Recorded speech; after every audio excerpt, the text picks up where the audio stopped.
समुंदर की ठंडी हवा यूं फड़फड़ाकर छत पर उतरती कि रूह फसुर्दगी से ताजगी को लौटाती। महीने में 2-3 मरतबा तो रात का खाना छत पर ही रखा जाता।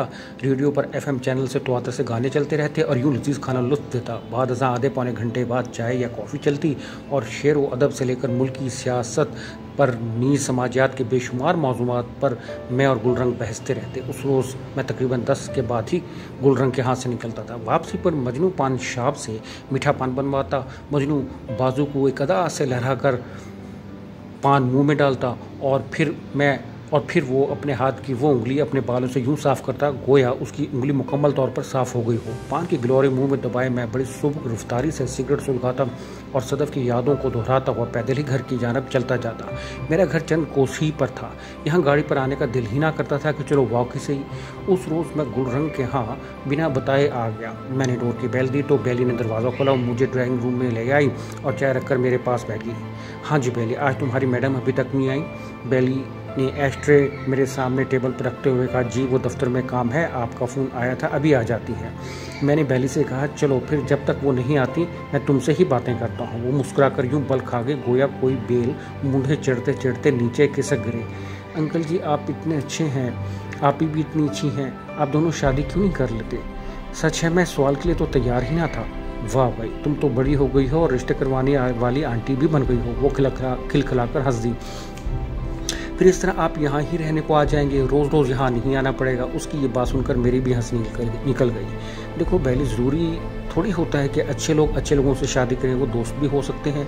आपकी आप ही और मैं अच्छे दोस्त ही तो हैं। बेली ने ये सुना तो कहने लगी, वैसे भी आप ही बता रही हैं कि आपने किसी और से शादी करनी है, पर वो अभी आपसे नाराज़ है। ये सुनकर मुझे कोई अच्छा नहीं लगा कि गुलरंग ने बेली जैसी छोटी सी बच्ची को ये सब बताया। फिर खुद ही कहने लगी, अंकल जी एक बात है, गाँव में मेरी एक सहेली थी जम्मू, वो मुझसे लड़ती रहती थी और मैं उसकी हर लड़ाई सहती रहती थी, उसे मनाती रहती थी। मैं तो उसको मना कर थक गई थी। इसके घर जाती वो बात ही ना करती। एक दिन उसके बाबा ने दरवाज़ा खोला तो मुझे कहने लगे, धीरानी जो ना मन्ने उसे बार बार नहीं मनाते, जो परिंदा मुंडेर से उड़ जाए वो वापस नहीं आता। बस अंकल जी, फिर मैं दोबारा उसके घर नहीं गई। बेली की ये अपनी उम्र से बड़ी बात सुनकर मैं हैरान सा रह गया। अच्छा, फिर तुमने जम्मू का पीछा छोड़ दिया, दोबारा उसके पास नहीं गई? नहीं, मैंने सोच लिया था कि अगर जम्मू 3 महीनों में आ गई तो आगे, वरना फिर वो नहीं आएगी। मैंने एक छोटे से बच्चे की तरह पूछा, वो क्यों नहीं आएगी फिर? वो मेज़ पर अपनी उंगली से दायरा सा बनाते हुए मन तक घड़ने लगी। इसलिए कि जो इतने लंबे अरसे के बाद भी ना आए तो इसका मतलब ये होता है कि उसे आपसे प्यार ही नहीं। बेली की इस बात ने मुझे परेशान सा कर दिया। मैं हिसाब लगाने लगा कि सदफ और मुझे बिछड़े कितना अरसा हुआ है। बेली के हिसाब से सदफ को मुझसे मोहब्बत थी ही नहीं, या अगर थी तो कमज़ोर पड़ गई थी या मर गई थी। न जाने क्यों मुझ पर उदासी सी छा गई। मैं इस तरह भी कैफियत में सिगरेट की डिब्बिया से सिगरेट निकाला और फिर सुलगाकर लंबे लंबे कश लेने लगा। फ़ज़ा एकदम धुएं से भर गई। बेली खांसते हुए बाहर चली गई। मुझे सदफ की याद ने आध दबोचा।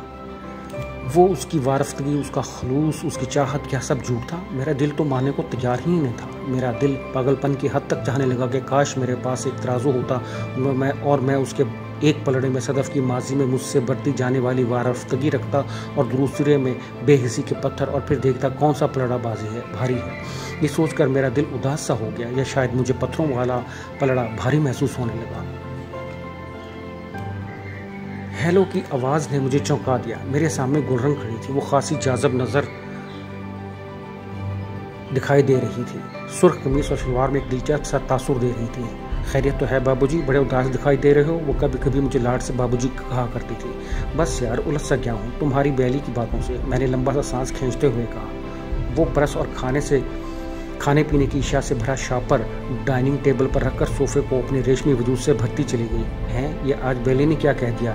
मैंने उससे नज़रें हटाते हुए खिड़की से दूर फ़ज़ा में किसी जहाज़ को देखा जो अनजाने मौसमों में दूर आसमान पर कहीं महवे परवाज़ था, और फिर उसे बेली की मंतक सुनाई। चलो जी बाबूजी, हमसे भली हमारी ये बेली ही सी, चलो किसी की बात तो समझ में आई। उसने अपने खुले बाल दोनों हाथों से बांधते हुए पीछे गर्दन की तरफ करके पिनअप करते हुए कहा, तो गोया कि तुम भी ये समझती हो कि सदफ मुझे छोड़ चुकी है? मैंने किसी कदर दिलगीर से लहजे में उससे पूछा। इसी दौरान बेली पानी का गिलास गुलरंग के सोफे के साथ साइड टेबल पर रखकर खड़ी हो गई। तो गुल ने बैली से किचन में प्याज और लहसुन छीलने को कहा और साथ ही उसे सामान वाला लिफाफा पकड़ाया कि सामान फ्रिज में रख दे। यार देखो, तुम कोई बच्चे नहीं हो, समझदार हो। मैं ये नहीं कहती कि सदफ़ ने तुम्हें नहीं चाहा और ये भी नहीं कहती कि वो तुम्हें अब याद नहीं करती होगी, मगर देखो अब ये जो मैं सामान लाई हूँ, अब अगर इसको मैं इस्तेमाल में नहीं लाऊंगी तो लामुहाला ये सब बेफैज़ हो जाएगा। देखो बाबूजी, ये जो मोहब्बत होती है ना, ये बहता पानी होती है, इसमें नुकसान फ़ायदा नहीं देखा जाता। इसमें तो अपना आप गंवा कर दूसरे को हासिल करने का जतन किया जाता है, चाहे कोई हासिल हो या ना हासिल हो। अब तुमने अपना सब कुछ कर दिया, अब ये सदफ़ का काम है या था कि वो अपने हिस्से का काम करे। वालिदैन तो अक्सर नहीं मानते और लड़कियां कोई इनके सामने बेशर्म होकर खड़ी भी नहीं हो जाती, मगर इसका ये मतलब भी नहीं कि वो अपनी ख्वाहिशें दस्तबरदार हो जाएं। इंसान बड़ों की इज्जत को एहतराम देकर अपने मौक़िफ़ या चाहत की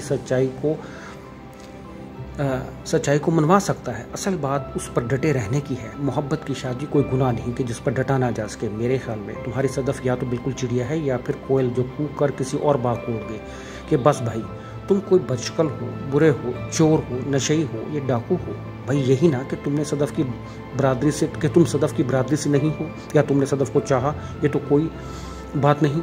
हम बाज़ार जाते हैं, हमें बहुत सी चीज़ें पसंद आती हैं, मगर हम हर शय नहीं खरीदते। हम खरीदते वही हैं जो हमारी ज़रूरत होती है या जो दिल से हमें भा जाती है। फिर हम ये नहीं देखते कि वो महंगी है या सस्ती, बस खरीद लेते हैं। इसने पानी के 2-4 घूंट लिए और फिर अपनी बात जारी रखते हुए कहने लगी, सो अब तुम्हें सोचना होगा कि अब तुम्हें क्या करना है, या आर या पार। ये मखमसे फंसे रहना अक्लमंदों का काम नहीं।